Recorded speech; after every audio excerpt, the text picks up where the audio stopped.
Europa League kicks off today with 9 games, including a big one between Real Betis and Nottingham Forest.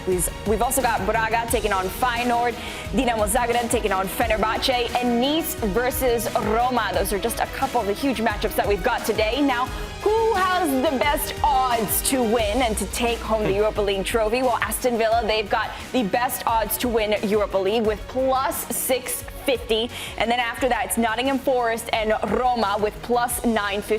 Bologna and FC Porto with plus 1,000. And Real Betis with plus 1,200. Some good value right there. What are we thinking of the initial odds here? I think that's really good value in Real Betis. They should be higher. They should definitely be higher because they've got quality throughout their whole squad and experience in terms of their managerial leadership.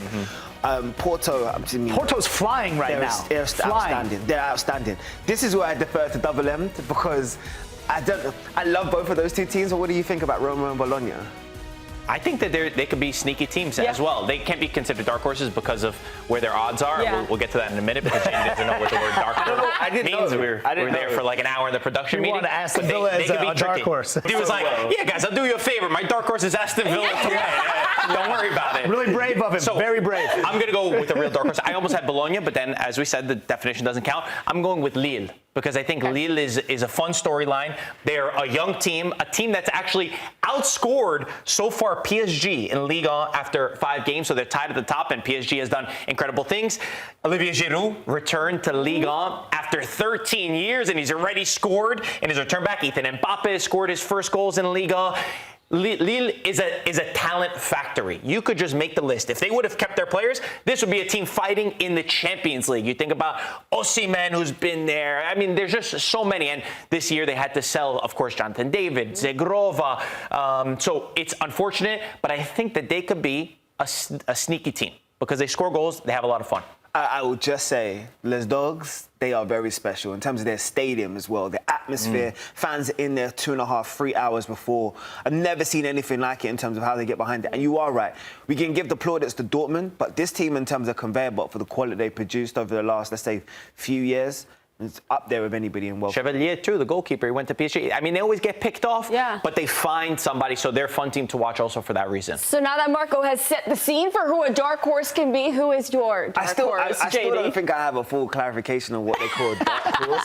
But what I will try to say is they invented the language. I feel like there's a lot of teams that are being overlooked, and one of those teams is Feyenoord. Because of the relationship that's occurred this summer, especially Robin van Persie going back home to his childhood, and look at exactly what he's done in terms of setting the standard from the beginning. But if you've seen anything to do with Van Persie ball, as they say it, from the youth team all the way through, it's always been attacking front foot football, wanting to favour, wanting to get at his opponents. And I respect that. In this type of competition, this is the type of competition where you can really establish yourself. And not only in terms of the players that you have in your team, but you as a manager. I think there's a lot of added incentive, a lot of intrinsic reward for them as well.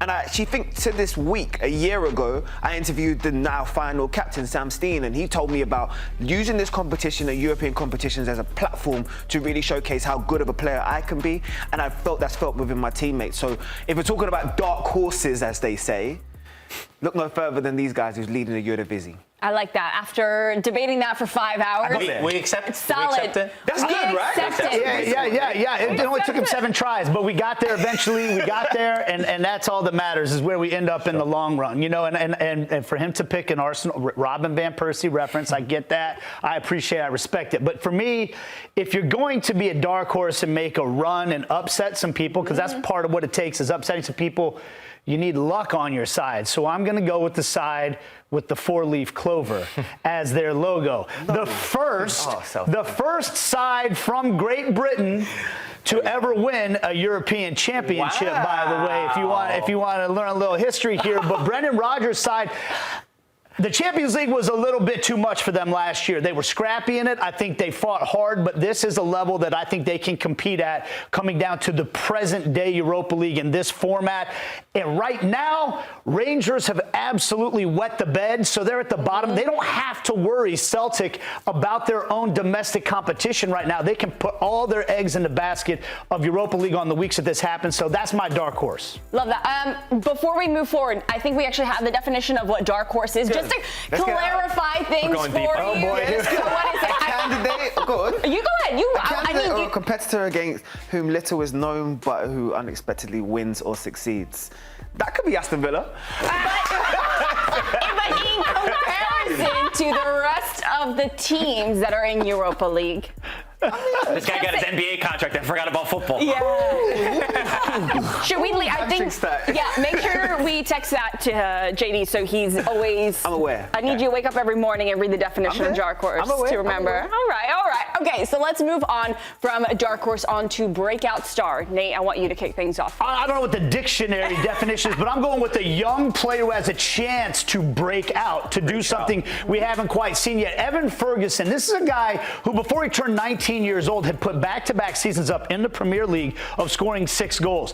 That shows that he's got the potential, but he had some ankle injuries that have kind of derailed him over the last year or so. He hasn't gotten off the mark yet scoring for Roma, but he's playing well, he's getting opportunities, and so for me, if this is a guy that can stay healthy, he's got the opportunity with this club to make a deep run and be a breakout star. He's been a big surprise for me covering Serie A. He's a modern striker. I mean, he hasn't gotten the goal, which is the problem, and that's at the end of the day what a striker is judged by. But the work that he does in his hold-up play, the way that he's turned his man, the runs in behind.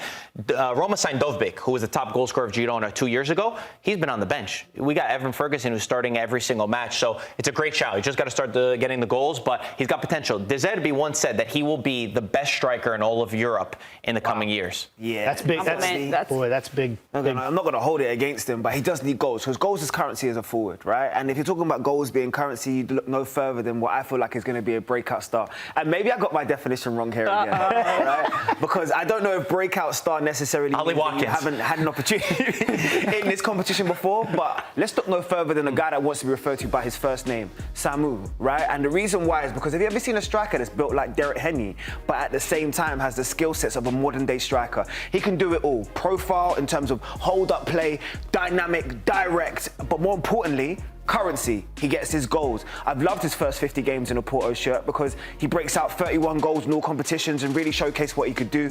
We've all seen the highlight overhead kick against Man United and what he did in European competitions previously. And of course, most importantly, being touted by some of those top European clubs. Samu is the real deal. 6'4", moves like Derek Henry, but at the same time, like I said, has the finishing end product. From Atleti all the way through, the development of this young man is really going to show this year in the Europa League. He had one of the best goals last season against Roma, the overhead kick that I think we'll show a little bit later on. So it's a good shout, really good shout. I went with a Roma player, team that he scored against, and I'm telling you, this is going to be a name that all of you guys everyone's going to figure out. Manchester United is going to be linked to him. You're all going to want him. Okay. And this is Manu Koné from Roma. He is the definition of a box-to-box midfielder. Here he is. He has played every single minute for Roma so far, by the way. He is phenomenal at breaking the lines. He breaks up play. Gasperini loves to have midfielders like this. They thrive under him. If you think about Ederson, Ederson is a player that all of Europe has been trying to sign. He was a 10 when he first got there. Gasperini tactically switched some things and made him amazing. And he also has some personality.